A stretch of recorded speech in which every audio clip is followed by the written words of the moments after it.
I'm 6 feet from the edge, and I'm thinking. Yes. That is exactly where we went live, by the way. Hi, everybody.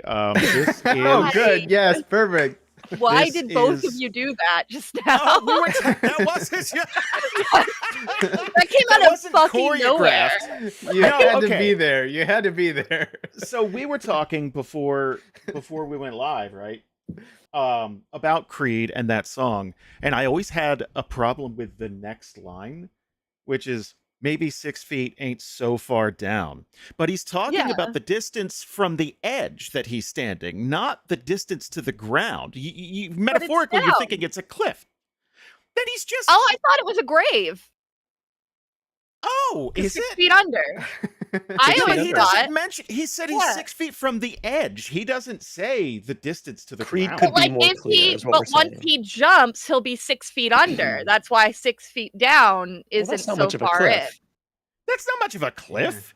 No, after he's dead from the cliff, he'll be buried 6 feet under. That's how You I know what? always. We should This reach is a out and find out. sloppy if we can get some metaphor. Yeah. This is And sloppy. it is weird that he's 6 feet from a grave that is 6 Right. feet under. Like he's Well, no, standing he's 6 feet away from the looking edge at of the it. cliff, and then after he jumps off the cliff, he will be 6 feet under the ground. Right. So 'cause there welcome- is a grave that is dug for him at the bottom of the cliff that he Right, just right. fall into All like a Looney premeditated. Tune. Right. This is Okay. welcome to Creed and Randomness, by the way. Creed- the yeah, podcast yeah. about digging deep into Creed lyrics. 6 6 feet feet deep. deep into... Yeah, that's... Exactly. yeah. And we're 6 feet from the edge of really finding out about this. Right. I have a secondary theory. Maybe he can only move in 6-foot squares. Like he misinterpreted Oh, like old he's the rules. whole For... Yeah. in chess. Okay. Right. You know what I mean? Yeah. Or like he's doing D&D rules in real life, but it's just 6 feet blocks that he can, you know. He's a Logren. He can only go Yeah, 6 6 feet feet at at a time.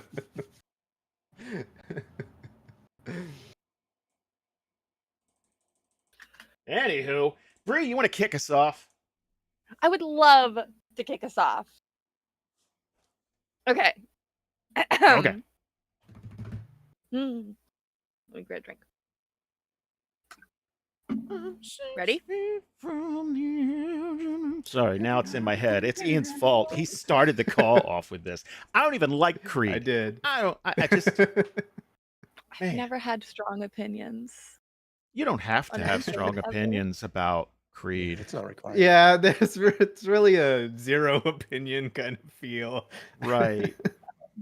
Okay. Welcome to Extended Rest, where we kick back, look back, and unpack everything our heroes have been through in the past month's episodes. I'm joined today by two of our beautiful cast members and our gorgeous dungeon master as we dive into episodes 14 through 16. Not angry, just disappointed. Somewhere I belong. And of course, Spagushers. So grab your favorite drink and let's relive Theria one episode at a time. Going around the table to introduce ourselves, I'm Brianna. I will be hosting this fine Saturday. And joining me will be Jason. Hello, I am the dungeon master of this fine podcast. I also wanted to wish Brie a happy birthday. It was just the other day, but we weren't on the air or anything. Happy Thank birthday, you. Bree. Happy birthday. We also are joined by Ian. Hey, I'm Ian, any pronouns good, and I play Chimera, the Tiefling Warlock. And Jasper. Hey, everybody. I'm Jasper, he, him, and I play Ruby Pettigrew, the Gear Slinger Adept, which I feel like I made up that whole name, but I'm just leaning into it. The Adept part I didn't, but the Gear Slinger is. I That's how liked she it. thinks of herself. We're way too far in now to amend Oh, it, I'm not so, changing it. it's I'm just fine. saying. Yeah, that's kind of a thing at this point. Yeah. Yeah. Whoops. When I make shit up on the fly, I just kind of stick with it and hope that That's- people just kind of keep their head down and don't look it That's, up. that's it.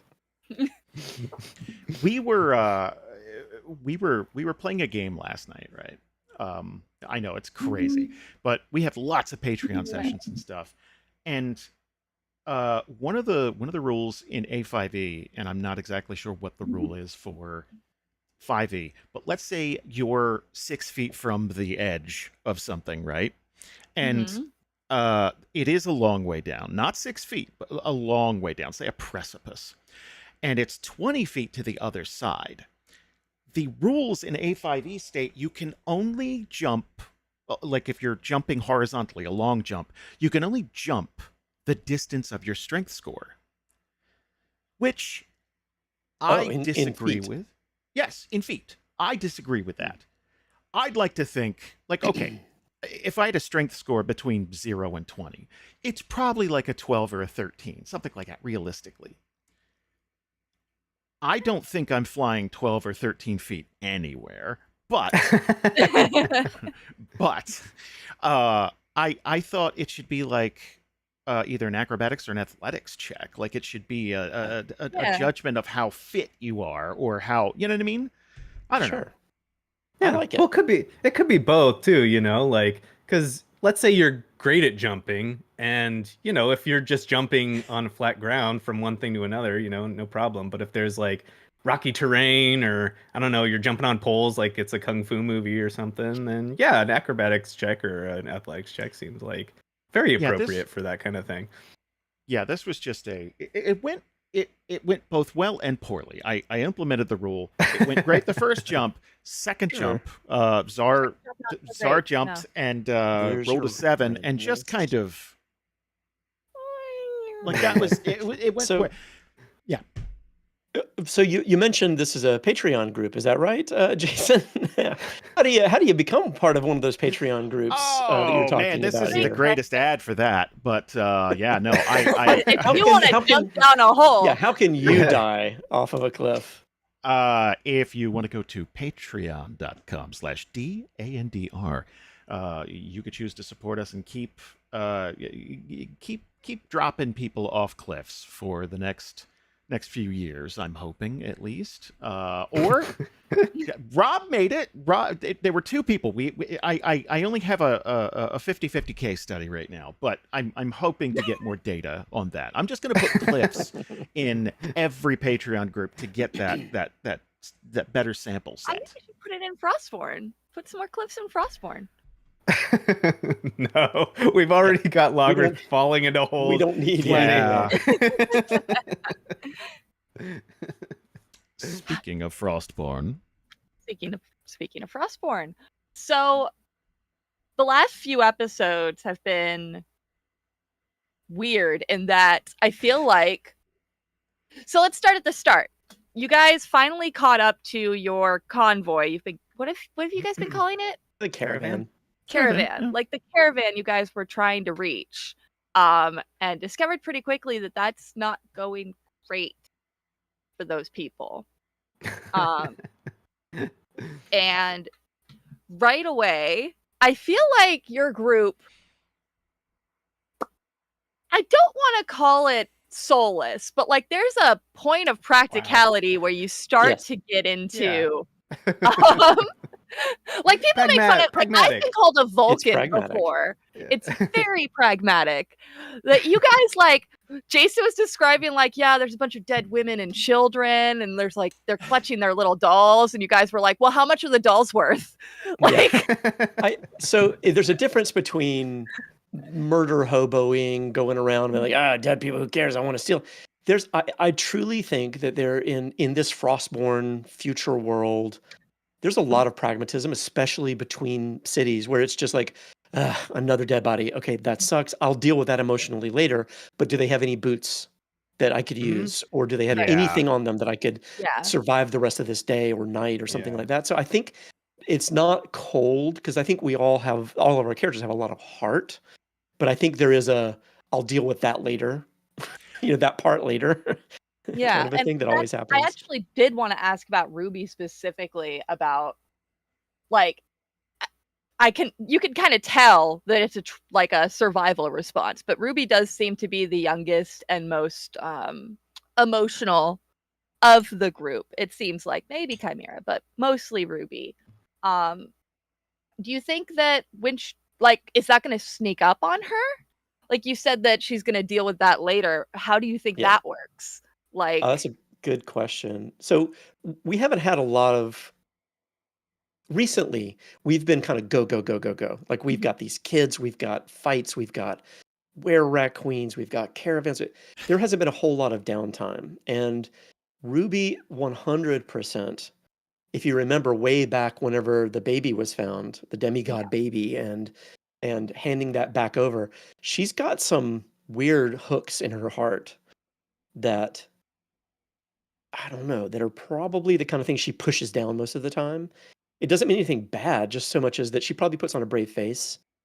Um, she's very emotional, but she's going to have a lot of rationality on to pretend that she's not. And yeah, is it going to catch up with her? There's no doubt in my mind that something's going to be happening at some point where she's going to put her in a crossroads, put her in a decision that she has to make where no decision is going to be good, or there's going to be something bad no matter what. And she's going to get paralyzed for a little bit. I mean, we've kind of had a few of those already. Not that Ruby's been paralyzed in them, but like the orc baby and dealing with the ghosts. I think those were both things that were like huge emotional things that Ruby sort of like took the lead on, at least the emotional lead on, and kind of like punch through that pragmatism a little bit. And in some case it was like, well, I don't really know what to do. And it was like this, there's this great like vulnerability that paints for that character, so it made it really interesting. I took it as well. I've thrown a lot of stuff at you guys in the 17 episodes that have been posted. 16 have been posted. I'm working on the 17th right now. Okay. So I feel like each one of you have stepped up in different situations because there's this Venn diagram of where you all are very functional, and it's usually combat or like a crisis situation. But with stuff like the baby and stuff like the ghost and stuff like things that aren't necessarily top of your list, we have to deal with this right now, but it does cross your path. I feel like each one of you have stepped up in different ways. Like I didn't see it coming, but like with Chimera working on an antidote for the whole were-rat thing. That was so funny. It's kind of put upon him, but like he steps up and it does care about it, and it does, Oh, for sure. And yeah, someone in the chat says Ruby seems very open to emotion. And yeah, I think we all are. I think all those characters are. And yeah, Jason, you're right. Like we've seen it we've seen it all across the board.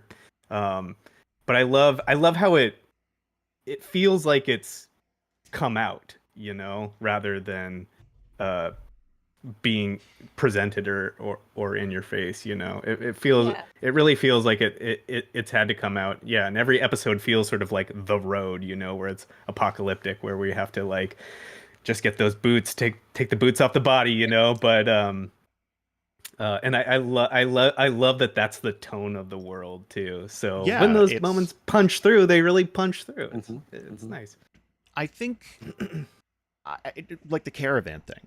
You didn't know anybody in that caravan, and if you get there and everyone's dead, it's more of a, well, shit, what do we do now? Because this was supposed to be... It's tough to... I think in that world, it's very tough to care, I guess, in that, oh no, a loss of life. It's like, you're already in a D&D world, you're going to see tons of that if you're an adventurer, right? But... in a world like this where you probably have a constant mental tally where it's like, there's a hole in my boot, I need new boots. I need you constantly kind of checking over your stuff, that it's like, this armor isn't cutting it in combat. So when the opportunity for that, it's like, well, that sucks, but they are not using that right now. Let me I don't see it as cold necessarily, because you've had tons of run-ins with take the kids, the guy who shot at Nythera, the guy, like, you have one-on-one things where you've shown a lot of heart and you care, but when someone's already gone, you don't have time to mourn necessarily. You might feel bad about it later. Right. This, surely we have, in the whatever year plus years before our story starts, Mhm. We've come across probably all kind of, wagons with 3 dead people and all their stuff looted, and we're just like, "Oh, another one," like chalk it up and just sort of walk by. Again, not out of cold, but out of, yeah, this is what happens, Right. like, Sensitized at a certain yeah, a point. little bit. Yeah.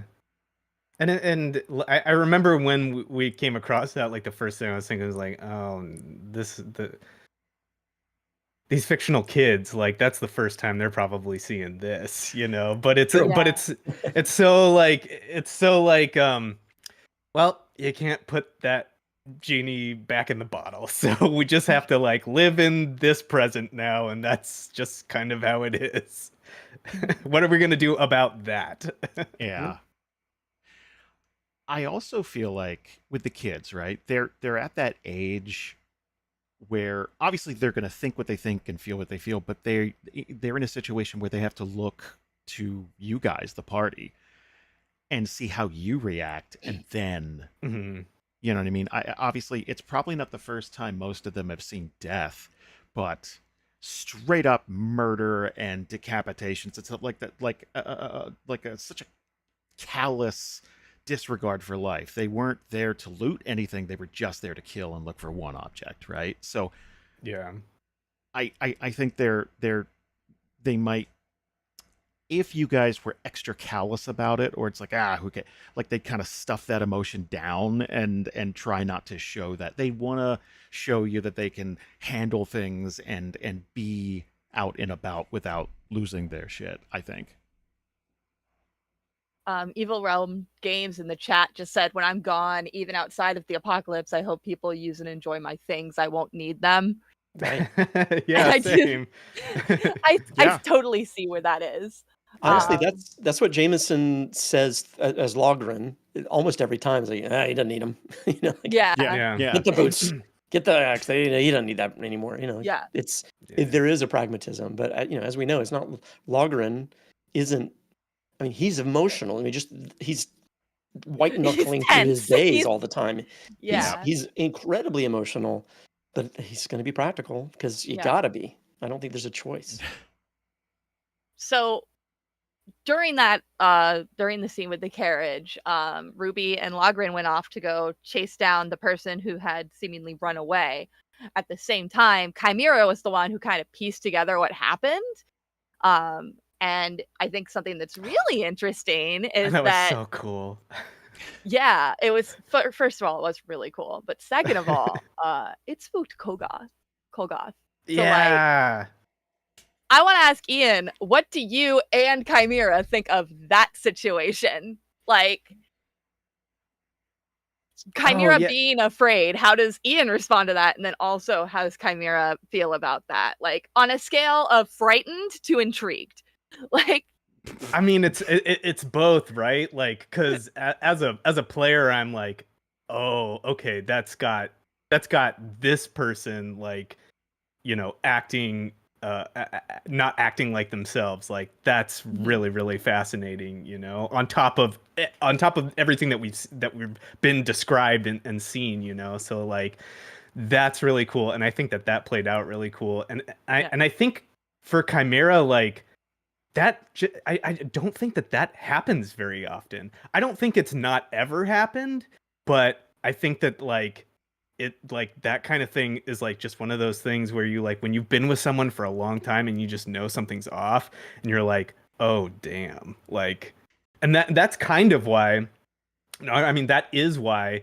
Like when we were talking about it, like Chimera is like, we shouldn't check out that box. Like whatever is in there, like we just should leave that alone. We should get away from it, like because yeah, it's like that whatever is in there is like super duper serious. And Chimera is very curious. Like I think him and Ruby share that a lot, like if there's a distraction, they want in on it, but like but that particularly is like, oh, if Kolgoth doesn't want anything to do with this, or if he like in retrospect, I think what was happening is he's using his powers to sort of like deflect some of that stuff. yeah, No time to the explain. group. Just like Like, Yeah, no, he's diverting power to shields basically, and Yeah, it's- exactly. Yeah. And I did, and I don't think Chimera knew that, and I didn't know that until much later on. But yeah, that like because of that, it's like, oh, this is no good. It's real no good. So, speaking of the skull, right? Mhm. We're running Patreon games in a very different way than we've done it before. Before all the groups were kind of a separate thing. There might be a challenge that they're each trying to solve, or so. We had like a dungeon crawly campaign, but this is the first time where they are doing the same scenario as you guys. Like they have a fort, they're trying to fix it up, and I I'm running this storyline with patrons right now. So there is a group that has gotten further into that storyline. They know a lot more about it and everything. oh, Oh, And my it's do they have a God. Kolgoth? no, they don't. That's that's That's part of the fucking problem, honestly. yeah. So like it's interesting to see it work in reverse. Usually it's I do something on the show and then, hey, do you want to run this scenario on Patreon groups? This is I'm running this, and it like the story beats are a little different. I can't give everything away, but like the main beats, the lore and everything is exactly the same, and I'm really curious to see what Mhm. comes of it in like on the show. wow. Mhm. That's interesting. That feels really weird to feel like Yeah, there's knowledge out there that it's like, wait, we're not Right. there. Oh my God. yeah, it's like Um, splitting timelines. Yeah. So let's talk about that skull. Without spoiling future decisions, knowing that we have one in the can, what are Mhm. your initial vibes? What have you guys gotten from that? Good? They're positive vibes, I assume? What, I can- what would make you think that? Yeah, positive question mark? Yeah. I can tell you what happened from both weirdly me as a player and Ruby as a character at the same time, which is Ruby is like, look, I don't care. We got to know what this thing is. Like, look, we found the box. I mean, come on. This is going to be incredible. I don't know what it is. It could be terrible, but if it's something amazing, it could be so beneficial. And right now, Ruby's is clicking in on Logren's big overall plan that they're all working towards. So she's like, this could help us. I don't know what it is, but if it helps us, we can't just pass it up. I mean, come on, I'll never sleep again, right? Then Then, this box opens up, and I think probably like me as a player, because I almost stopped you, Ian. I almost said like, wait, don't do it. Let's wait. But I think Ruby probably was like, okay, wait, and she probably reached forward to be like, wait, hold on, and you were just like, okay, open it, done. As soon as these shadow figures sort of flitter out and then fly away, I think she probably regretted every feeling she had about how this could be a good thing, and immediately thought, did we just destroy the world? hmm Like, did we literally open Pandora's box in a way that is going to not just make, haha, this is going to come back to haunt us, but like literally people die and things can never happen, properly or whatever. I don't know. So the worst case scenarios. So I think there was for me, there was a huge roller coaster of like, yes. And then, oh God, No. oh God, oh God, oh God. So it's played out right for me, in a way. But I will say that I would never have been able to sleep again if we had not tried Open to the box. Yeah, Yeah. for sure. Not just Ruby, but me. I feel partially responsible because I made Merrick put back a box that he really wanted to open one time, and I feel like retroactive, like that actually That might be affected it. I might butterfly have pushed- effect. yeah. Like That might it have been planted it. it in Jasper's brain. That's like, no, we have to open it the second we get it.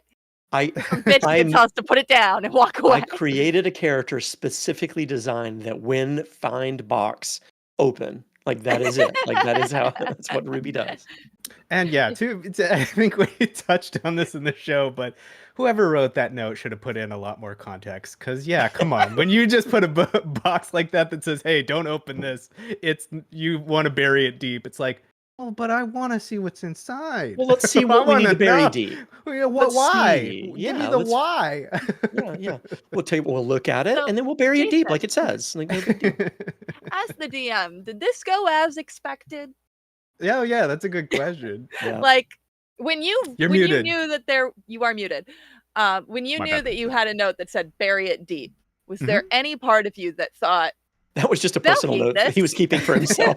That was Yeah. just a post-it note for his normal life. Bury it deep. No. Very deep. I have Make like it 3 cancer. of those on my desk at any time. Like it's usually a bill or something. It's like bury this deep, like just because I think that's how bills are dealt with. Oh, no, it's like wrestling contract rules. yes, exactly. yeah. Right. Yes. Yeah. I yes and no. Like I usually have a vague idea of how the party's going to deal with that, and that's mostly because I know you guys are going to play your characters like in and out, right? You're gonna. I know I'm also going to get your opinion as a player, which I love, but you're like, but I wouldn't do that because, or I would do this. I know it's going to suck, guys. I got to open this, or I got to, So yes, it went pretty much how I figured. What I didn't see coming was how seriously you took the potential danger of it. Oh, really? This group That so surprised far, you? It did, because this group so far, like quick to set off an explosion, quick to, it's like we're not doing a heist, except for the fact that we are absolutely robbing for this somebody heist we're doing. in a major city, and so it's like, okay, it's interesting to see what they take seriously. So what about me presenting this to you screamed, no, but seriously, do not fuck around with this. Like, what was it that I think it was those shadows that flew out and engulfed the world in a never-ending night. Like, I think that part made it seem kind of serious. Yeah, I instant think, regret. I do. I think that it. Now, I don't know, and I'm not I don't want any details. I don't know if that was just simply for effect, or if that actually there's something out there now. Like, I don't know if that was just flavor or it's a thing. But I can say that without that, and you say, okay, you open the box and there's a skull inside. I think it would have been like, oh, cool, we have a skull. Let's figure out what it is later. But as soon as you open that up and it's like, oh, there's even just immediate ramifications that you can't contain. Right. Then that opened up a whole lot of mystery and dread that I wouldn't have had otherwise, I think, truly. So interesting. Okay. I think it was it was the Kolgoth reaction for me. That's I was like, oh, like when later on when he's like, hey, I'm at my limit. It's like, oh, okay, all right, that's a big deal. Okay, we got to get rid of this thing. It's not like, okay. As soon as you open the box, because I knew you were going to open the box. Let's be real, everybody. Let's just The first thing you tell a player to do is do not do X. That is the first thing they're going to want to do, because they want to know why. And if it's a hastily scrolled out note, it's not going to give you the context of like, here's why. But it's just going to be like, hey, don't do this. Bury this thing. Get rid of it. So I wanted to give you as many context clues as possible. And those two were obviously the shadow things. We'll get to that later, I'm sure. But the Kolgoth thing was the first time. It's like, no, I got to use the safe word. I don't usually do that, but banana. Yeah. Like just. Yep. 100%. Yeah. That's what clued me in for sure. Mm-hmm. And I gotta ask, is this because I think that, at least from what we've heard, this skull is that vampire from long ago. Is this something that we've seen on the show before? Is that skull from a monster or an NPC we've seen on the show before from previous arc? I've asked that. Bless you. Thank you. I asked that and he refused to answer me. So if you answer Ian, I will know that you have a favorite. Well, We all know that. Well, I he- mean, We I all think we kind already of know know. that, I'm Bree. just saying you're confirming. Like You're I'm not made of confirming. stone. Look, Like Jamie was my grandmother's favorite. This happened. It's fine. I'm just saying we're confirming. I yes, like I've hinted at it for many, many years, right? My track record with vampires has never been good. But The Countess had a nice run. I mean, she had an okay run until there was a fight. the boss fight wasn't great, but No. she had an okay run But the lead leading up- up to that. The, Yeah. the aura was strong until math got involved. But yeah, no, I there's Math kills vampires. yes, I've hinted at this character for a long, long time, but never pursued it. There have been a few moments on the show where it looked like we were gonna cross over, and then just no. So oh, okay. while writing out the 112-year history, it's like this happened, and thus. So I'm very excited to get to this, but we'll see how it plays out because you never know. Like, Gotcha. So, Jason, yes. can you talk about what the Black Riders represent in the world of Theria? Are they like a known danger, or is this something new? Oh yeah, the sort of spectral warrior. Yeah. This is definitely new. And without giving out too much, It's right? hard. Yeah, I know. There's been kind of warning signs for a while, and there have definitely been things happening on the continent, but everyone's suffering so much that it's like, yeah, well, I can't deal with that right now. Like, Yeah. it's like you're working a 9-to-5 gig, you're putting in overtime where you can, you're trying to make as much money, and your brakes start acting up, and you can hear them squealing. It's like, well, the car stops for now. I'm going to have to worry about that a little later, and you're pushing things back, and you're pushing. That's way too realistic, Jason. But it's something very common, right? Yeah. It's like, but the car runs, I can deal with that later, and you're pushing it down the line. So now that something like this is happening, I think a lot of people are going to go, oh yeah, that. And but the brakes. why this is happening, or why, or what the end goal is, I think is going to be pretty much new information to everybody. I mean, we're headed towards Esterholt, which is Mhm. which has been the goal the whole time, caravan or not. Yeah. Mhm. Maybe that's the beginning of conversations. Might not be the end of the conversations, but I know that's going to be like I know this may not be our main topic, but is there anybody here who recognizes this? Like here's a Polaroid of the skull. Or Mhm. Look at anybody this ever heard of any photograph. spectral? Sorry. Now it's just that era of music, 2000, 2001. That's what we're doing. Yeah. Little slice. So, I was just a quick thought. This is probably the most by the book D&D campaign we've run in a while. Because one, you guys get to play every week for the most part. And you had pretty dope. a set goal. It's so nice.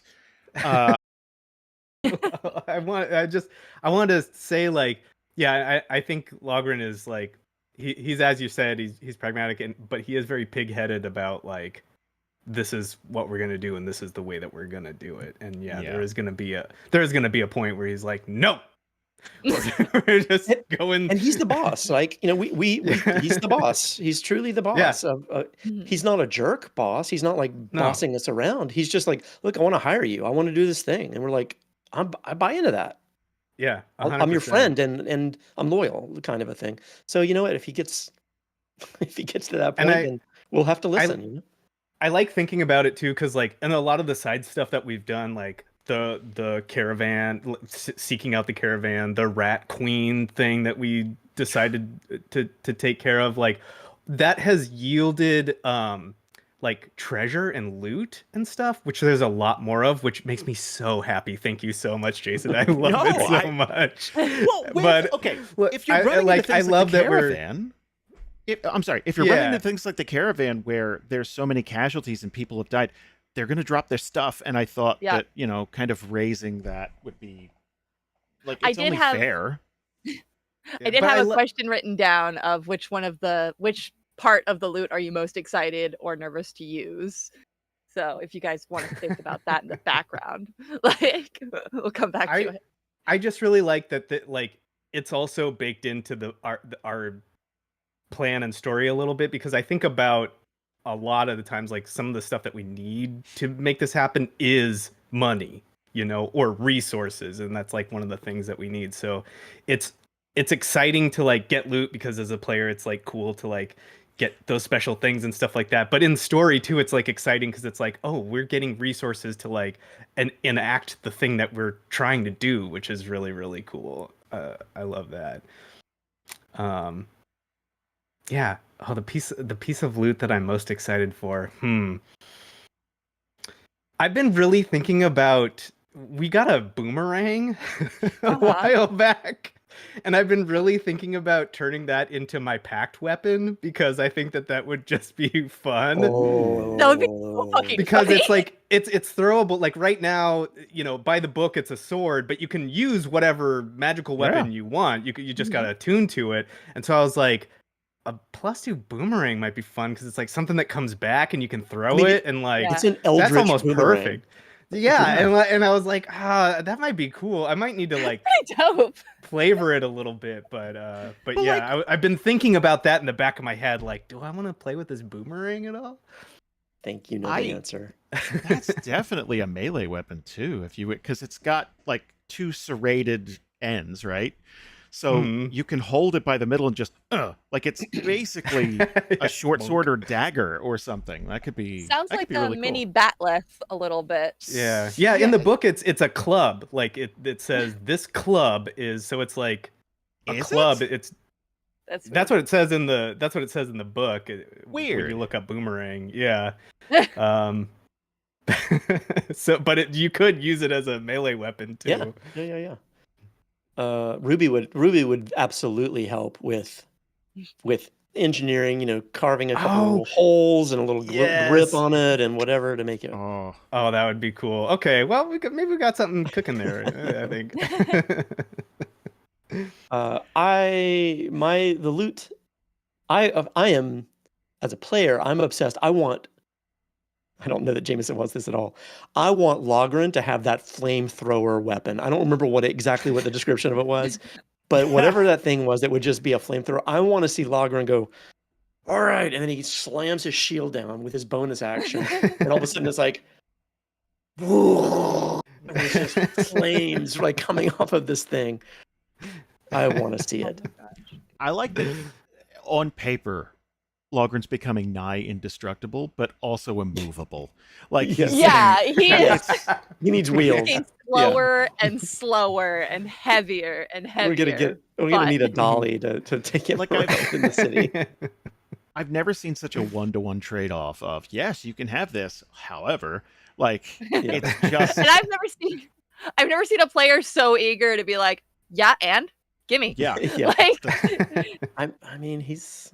It could have brought his speed Logren to the 0, Still. and he would. Logren the Still. Someone wrote Logren G. Soto, Logren the Still. Oh. Very good. Yeah. That's great. Yes. I love the stone armor. I do love the stone armor that he found. That couldn't be more. If he had thought of that when we got to an armory and then said like, "Do you have stone armor?" I would have been like, "Whoa, it's brilliant." But this just sort of landed and is like, of course, it's stone. So good. There's one more thing that hasn't come up yet, but there was something that Ruby has now in her possession that allows her to effectively cast Unseen Servant. Yes. And true to form, Ruby, no doubt, this hasn't come up yet properly, but she will integrate this into her gear in some way, shape, or form. You mentioned the kids earlier, right? And I wanted to poll the audience real quick. Would you keep the kids with the party and have them train and get better? Or would you drop them off at the next stop, essentially the next next city, next wherever you think they would be safe? Because while you definitely see growth and you see that they're trying to listen, and you see it, we've had a couple of near death scares already, and it's We haven't probably not gotten going to to the get. Medusa yet in this Yeah. episode, but she Oh, sounds gosh. hot is kind of echoes in my head a little bit as far as like Yeah, it's like Speaking as Part of someone who you's used leveling to up. be a 17-year-old guy, Yeah. it tracks. It tracks. Yeah. He learned his lesson though. Yeah. I think so. I do think so. I'd keep them around. I would take them, train them up as like a team B. I could see them going away for a bit, and we say our goodbyes. I mean, I think Ruby kind of said it to Nythera at some point, or maybe we haven't gotten there yet. But this idea, just that we've talked about it a million times. These kids they're a week out of Aubrey. They've Yeah. seen so much and have almost died multiple times. Nobody's doing well. They're gaining levels, but they're also hurting for it. I feel like enjoy your stay in Esterholt. We'll see you again in the future. But I'm excited about that future where we sort of join back up. And are they still together? Are they separate? What are they now? What level are they now? And by level, I don't mean in a meta way, but sort of, wow, Aura, you've really blossomed. Or my God, yeah. Baz, who are you now? You've Yeah. grown, like you've grown up. I want to That see. would- He's already quite grown. Well, that would be toddler. cool. Yeah, to see them off and then in Yeah. return. I think that would be cool because like even mechanically we're getting to a point where we don't have much else to teach them. You know. Yeah, and I think like they won't be around forever because we've got to like move fast and move far. And for their own benefit, like don't stick with us because like go find your own path. This may not be it. Because we're about to die every day. That's the next step, right? Is like we've got this thing, you've got to find your thing. Like that's what makes this adventuring thing fun and cool, and that's how you get better. Find your Logrin. Who's your Logrin? Right. There's a t-shirt. I've tried to play the kids, even though they've gained like a level or two, right? Nothing crazy, but I'm trying to play them almost like as a new D&D player. Like they don't know what all their features do. They don't know, you know what I mean? Like it would make absolutely no sense that all of a sudden they would go, "Oh, I get sneak attack damage, and I do this," and they wouldn't. You know what I mean? They would pick up a little thing here and there, but for the most part, they're like you said, a week out. Like combat is not something that they've had a chance to really do before. So like, Chet is obviously doing the worst in terms of like getting hit and falling down. But I don't know. Like it would be interesting to see long term, like how that plays out if they even want to do combat ever again. You know. Mm-hmm. So I had one more question planned out. Well, actually, I had two. So we'll start with I do have one for Kolgoth. Jason, can we speak to Kolgoth? No, I'm just kidding. No. But I am curious. So we were talking earlier about how Kolgoth stretched himself basically to protect the party. But I also think that in the last few episodes, we're starting to get to a point where like Kolgoth is getting a little frustrated with Chimera. And I'm wondering how much longer you guys think that's going to hold out, where Kolgoth is playing nice versus when that switch is going to come in. Because it's definitely been hinted at that he's like, all right, I've done you a lot of favors recently, and you've been making promises. And it's the car brakes thing again, right? It's like, Yeah. well, it works for now. Like it's you know, when the car doesn't stop anymore, I'll worry. Like that's kind of, at least that's the vibe I get. So, Jason, as the person who plays Kolgoth, how are those brakes sounding? Are they? I How think screechy are they? priority shifted a little bit when the skull came into the picture because it's, like it's a want, not a need necessarily. And then a need popped up. But Mhm. once things calm down and get comfortable enough, I think he's gonna like I think one of the things like, hey, I'd have a little more power if you signed up that kid like we were talking about, or like, you know what I mean? Like if I could draw on other people, not just you, that type of thing. I'm not exactly sure how that would manifest, though. Gisetto in the chat. Kolgoth does have a lot of IOUs at the Bank of Chimera. Yeah, that sounds like Chimera too. Writing checks that his ass cannot cash. All right. I did have, unless anyone has anything else, I had a question that I thought would be fun to go out on. Yeah. So far, 16 episodes in, I wanted to know for both Ian and Jasper, has your character surprised you at all? Or have you noticed any changes in them that you're not expecting? Or that you weren't expecting going in? Yeah, I think the big thing for me was that Kolgoth asking to sign up Aura. Like it was, because it was like, oh no, I have to say no to this. This has to be a hard no. And that was just really interesting to me. And I didn't plan on that kind of happening the way that it did. And so, and I think that's going to like make the dynamic interesting in a cool way, kind of like we were just talking about. But yeah, that for me for sure surprised me. I was like, whoa. Oh, he said no. Whoopsies. What do I do with this now? Yeah, because I want to say yes, and not just as a not just because it's fun to like improvise and stuff, but even the character. I think the character is always like, yeah, let's do something. Let's have a sensation. Let's feel something. Let's do something exciting. If you hadn't gotten to know Aura first, like if it had just been like there's a girl on the street and he had said, go get her, do you think he would have said yes then? First of all, can we rephrase that question that doesn't... No, no, we can't. Girl on the street. The girl on the street, go get her.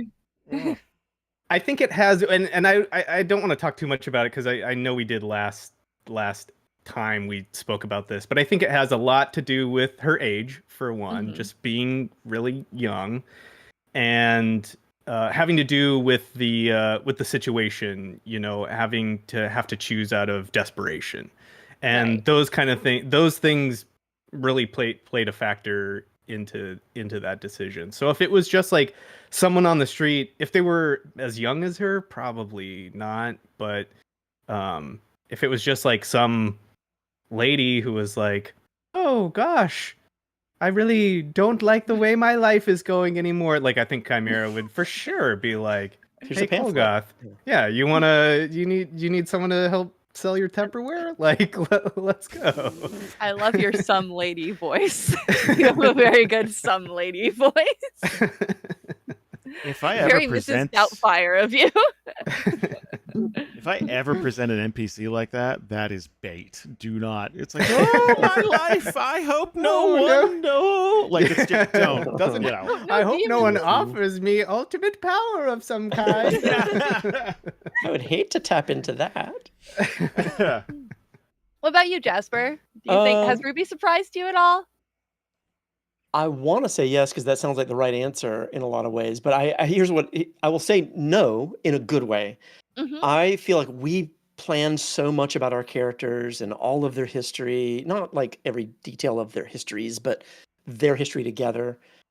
Ruby has, if anything, as a player, I've surprised myself by sticking to Ruby and something will happen, like the baby that long Mhm. ago, and like handing it over, and it makes me think deeper about what must have happened for her to make her be that way. Aw. So it's not so much that she's surprising me so much as I'm surprising myself that I mean, I played Merrick, and Merrick was just me. Like, that's it. Like, but Ruby is completely not in a lot of ways.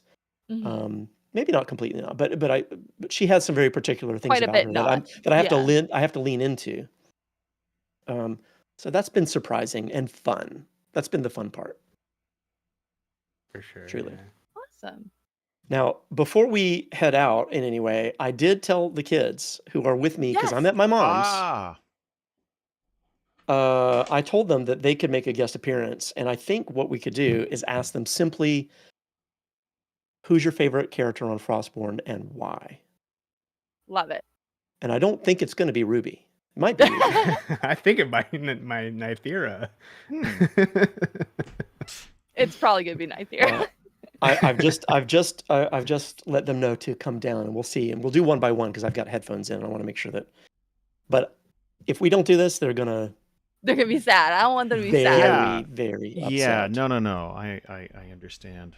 That's going to be a So, very awkward stall. week for you. Always is. Okay. Hang on. I'll be right here.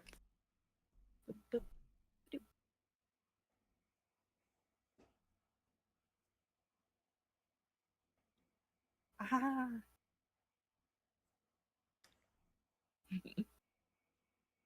Anyway, everybody out there. Oh, Hey, hello. bud. Hey, Yep. There we go. What's up? what's up? How you doing, Felix? Good. So your dad told me to ask you, who is your favorite character on Frostborn and why? Okay, so I think Nythera because I don't know. Yeah. Yeah, stabby. Does a stab, yeah. That tracks. All right. That's I have fair. an extra question for you, though, before we go to your sister. How do you feel about the fact that not only did Jason steal your dad's name, but then stole your name? How does that make you feel? That's not exactly how it went down. I just want to put that out there. How do you feel, Jason, about being a thief? Yeah.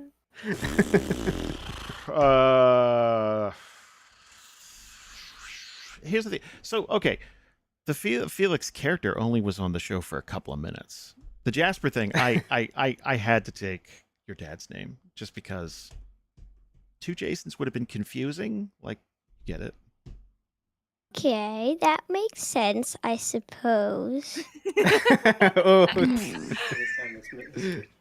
very I- skeptical. That was Felix. Now we've got Luce coming. Thanks, Felix. Thank you, Felix. Bye. Come down. Come on up. You can hold those in your ear. And here's Luce. Hey, Liz, how you Hello. doing? Hey. Good. I love your glasses. Thanks. So who's your favorite character on Frostborn? I mean, I'm not sure. I don't know. What, your favorite character? I'm not sure. Oh, I know who. Every time I bring up the stories, I know who your eyes light up whenever, because Ian plays Chimera, and who is associated with Chimera that we love to talk about? Kolgoth. Oh, you're Kolgoth fan? Oh, God. Always will give me the hands over Doesn't Kolgoth. seem like it, and that's fair. Honestly, he's a creepy guy. Yeah. What's your favorite class in D&D? What do you like to play? Oh, I that's don't good. know. I mean, I don't necessarily. I'm not sure. I don't know if I've ever played it like before, but I think my favorite class is like Rogue, probably. Oh, cool. Like yeah. Nythera? Yeah. Yeah. Rogues are cool. Stabbing is class. fun. Stabbing I is like 'em. very fun. I like them because they can jump around. Nimble. That's what I like. Yeah. Well, thank you so much, Luce. Thank you. Yeah, thanks. Have a good one. Okay, bye. Bye. Bye. Cheers. Thanks, Liz. Bye. Bye. Oh, she jumped out of that chair like Riker. Like, Well, we are going to go celebrate your birthday finally. It's the one day where you don't have work at night and we don't have a at session night. at Yeah. night. Yeah. Ah, man, but this was so fun. Thank you guys so much for coming. Thank you I'm looking guys. forward to the next Of few course. episodes. I'm like an hour into the next episode, and so far it's pretty dang good. So Oh yeah. If Thank you you guys guys have so much. thoughts, if you guys have thoughts on the show or you want to share opinions or whatever, you can head on over to our Discord server. That's where 90% of the community is because social media is a trash fire and Discord is a hell of a lot nicer to be on. Or you could send an email to dandrpodcast@gmail.com. That's dandrpodcast@gmail.com. Thank you guys so much, and we will see you again next month. Bye, guys. Bye, y'all. Thanks.